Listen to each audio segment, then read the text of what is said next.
Бев верник и искрено и цврсто верував во она што го проповедаше религијата, пред да започнам да се прашувам за се што ја засегаше религијата и Бог. Пред да започнам критички да размислувам и да истражувам, јас не се сомневав дека Бог постои. Не бев до крај посветен на религијата, но одев во вистинска насока. Бев номинален верник, но мојата цел и мојата желба беше да го сознавам Бог, а за тоа треба многу знаење и време. Започнав да ја читам Библијата, ја прифаќав содржината таква како што е напишана, имајќи уште тогаш на ум дека таа содржи заповеди, правила, многу метафоричка содржина и дека требаше да се сваќа и да се гледа и да се чита многу внимателно. Преку почитувањето на организираната религија, традициите дома или празниците, може да се каже дека се чувствува физичката страна на Бог, односно абстрактното се материализира. И тоа создава позитивно чувство, создава восхит, бидејќи таму се гледа големината на Бог, создава надеж. Но знаете како?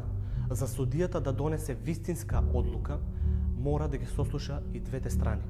Излезе дека мојов случај има две страни. Едната е религиозната, традицијата и верувањето, а другата е обичаите, фактите, науката и историјата. Се додека немате интерес и иницијатива да го осознаете светот колку што е можно по-објективно и реално, нема да го добиете вистинскиот одговор. Првиот чекор е да излезете од комфорната зона. Комфорната зона е психолошка состојба во која човекот го искусува само она што му е познато. При тоа не предзема страв, нема неизвестност, а тоа не води кон просперитет и тој стои во место. Јас сум реалист и како таков сакам да го осознам светот онуку колку што е можно пореално и објективно, надвор од моите верувања и перцепција. Барав одговор за создавањето на универзумот, причината за создавањето на универзумот, причината за создавањето на човекот и зошто тој постои. Секој верник мора да знае дека не може да го осознае светот и природата на нештата само ако гледам во религиозните книги, напишани пред илјадници години од луѓе кои не знаеле дека земјата орбитира околу сонцето. Но токму овде настанува проблемот, бидејќи светите книги го содржат Божиот збор, а Бог е метафизичко битие кој е надвор од се што постои и тој создава се што постои. Тоа го става на врховна позиција на се што постои, вклучително и ставовите на науката. Пред модерните науки да се појават и толку да се развијат, религиите беа тие кои го имаа знаењето за создавањето на универзумот и човекот и причината за нивното постоење. Но, колку повеќе се развиваат науките денес, толку почесто се става во прашање постоењето на Бог. За ова постојат повеќе причини. Низ историјата постојат многу митови за создавањето на универзумот, за тоа зборува материјалната култура на народите. Токму затоа постојат религиите, политеистичките, на хелените, сумерите, скандинавците, или монотеистичките, или помодерните, како што се исламот, јудаизмот или христијанството. Но причините за создавањето на истите и екзистирањето на истите се исти за сите. Не очекувајте од мене да ви докажам дека Бог не постои. Јас не можам да докажам негација. Исто како што сега не можам да ви докажам дека до мене не стојат духови. Она на што јас укажувам се историските, логичките и физичките докази кои само укажуваат на тоа дека Бог најверојатно не постои. Дарвиновата теорија за создавањето на човекот е веќе докажана како вистинита и таа се коси со религиозните тврдења за создавањето на човекот. Дарвиновата теорија преку физички докази ни покажува дека човекот настанал по пат на еволуција или промени низ милиарда години. Најважната причина поради која еден атеист не верува дека Бог постои е затоа што не постојат докази или не постои начин да се докаже Божјото постоење.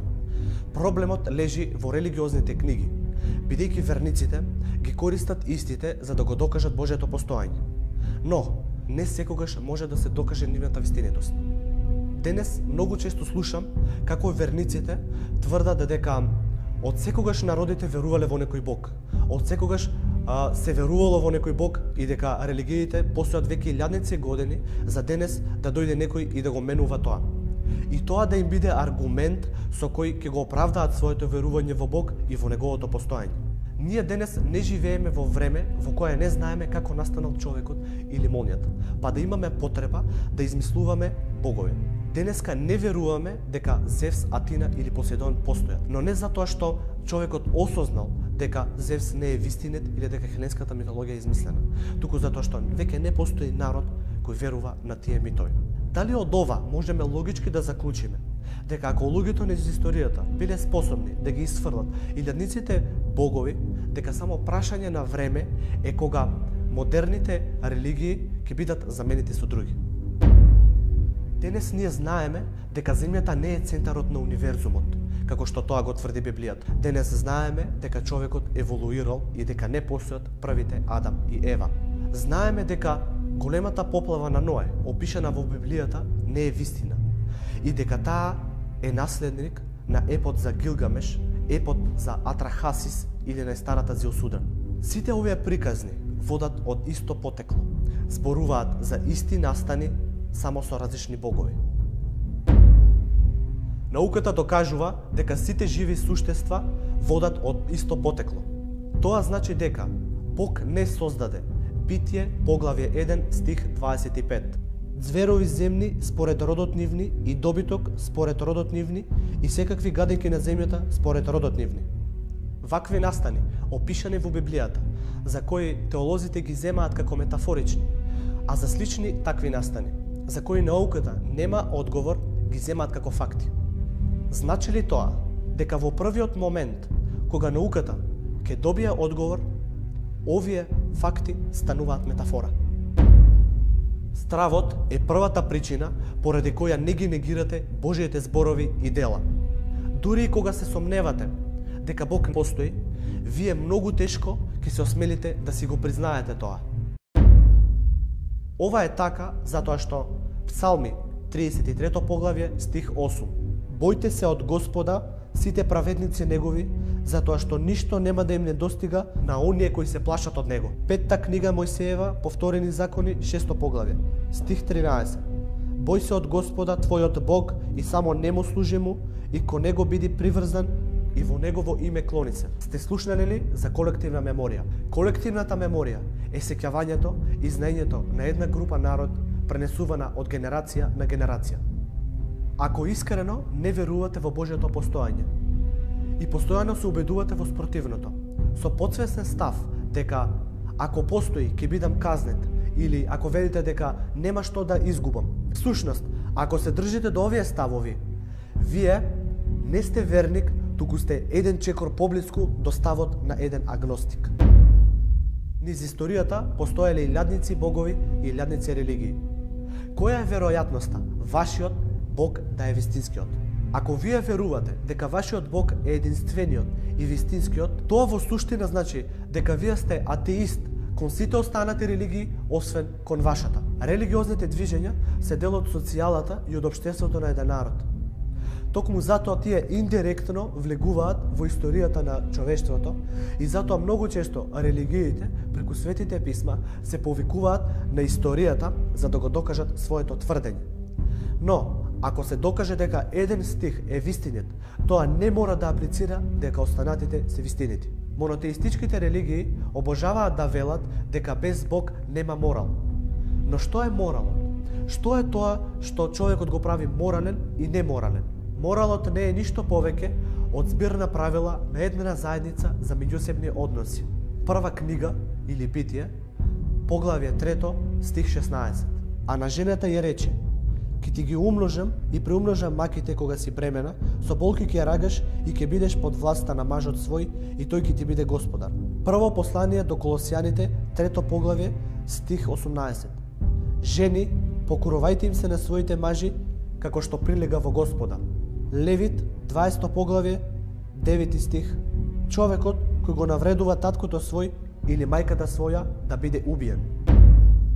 Не е проблем тоа што Бог бара од жената да му биде покорна на мажот, затоа што моралните вредности кои се припишуваат на Библијата, а преку тоа и на Бог, произлегуваат од општество, од времето кога е пишувана Библијата. Библијата, Куранот или било кое свето писмо содржат многу мудрости, многу морални вредности, но тие за мене ќе бидат само дел од литературата и дел од историјата на човештвото. Науката не може да даде одговор на се, но за разлика од религијата, науката своите заклучоци ги дава врз база на физички докази. Науката, за разлика од религијата, е спремна да го промени својот став во интерес на вистинитоста.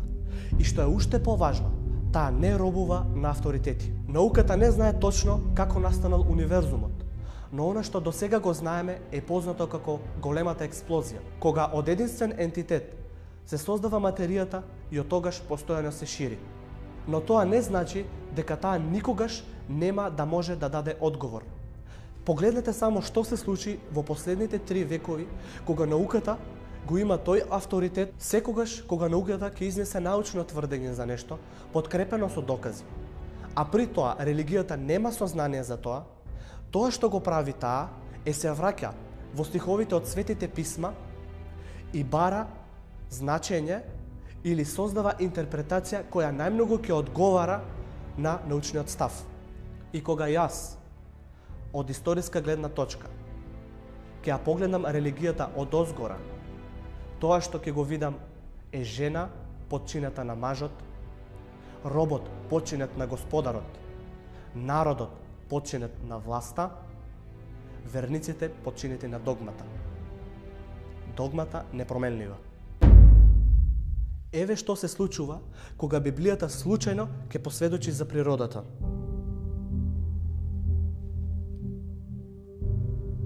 Псалми, 104 поглавје, стих 5. Земјата ја постави врз незините основи, не ке се разниша низ вечните времиња. Псалми, 19 поглавје, стих 4 до 6. Сонцето излегува од небесниот крај и обиколува до крајот и ништо не се крие од неговата топлина.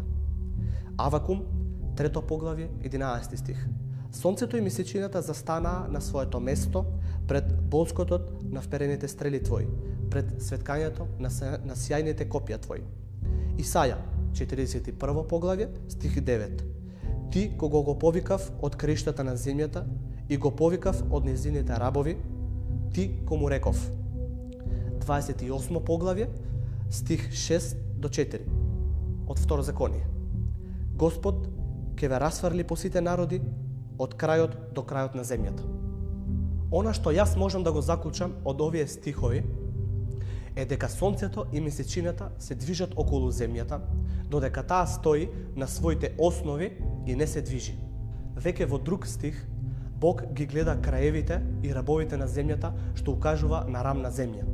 Да бидам конкретен, Библијата не зборува многу за планетите и другите небесни тела, но секогаш кога го прави тоа, таа греши. Многу е лесно од денешна гледна точка да се каже дека неподвижноста на земјата се однесува на незината оска или дека краевите на земјата се однесуваат на страните на светот. Но патувањето во овој реален свет во било која насока нема крај, ниту пак работ може да се гледа како страна на светот. Она што јас можам да го заклучам од овие стихови е дека она што го пишува во Библијата, а преку тоа му е припишано на Бог, е дека ликовите од Библијата ги напишале своите лични сваќања и мислења. Тие луѓе не можеле да ја осознаат реалноста во која живеат, а зборуваат за абстрактното и за друг свет. А еве го ефектот од библиските тврдења за земјата. Океј, денес ние знаеме дека нашата планета е една мала и незначајна точка во нашата галаксија. А пак нашата галаксија е една мала точка во големиот универзум. Сонцето е центарот на нашиот сончев систем, а Земјата е една од 8 планети. Овој модел се нарекува хелиоцентричен. Моделот во кој Сонцето или Хелиос е центарот на нашиот сончев систем. Она на што христијанскиот свет беше учен со илјадници години од сопствената црква е геоцентричниот модел. Кога велам геоцентричен модел, не мислам на оној на Птоломеј, но многу сличен на него. Тој модел вели дека Земјата е центарот на универзумот, а другите небесни тела, сонцето и месечината правенствено, се движат околу неа. Оваа идеја е многу блиска до онаа опишена во Библијата. Нека секој верува во она што сака. Јас го почитувам тоа. Јас немам омрза кон религијата. Религијата е дел од историјата на човештвото и јас го почитувам тоа. Но човековиот светоглед се менува и треба да се менува, без разлика дали јас го сакам тоа или не. Човековиот разум и свест не треба да робува на догми и идеологии кои се против неговиот биолошки и духовен развој. Историјата, а преку неа и славата и влијанието од минатото не треба да бидат пранги за човековиот здрав разум. Јас сум Ѓорѓе Ефремов и јас не верувам дека Бог постои.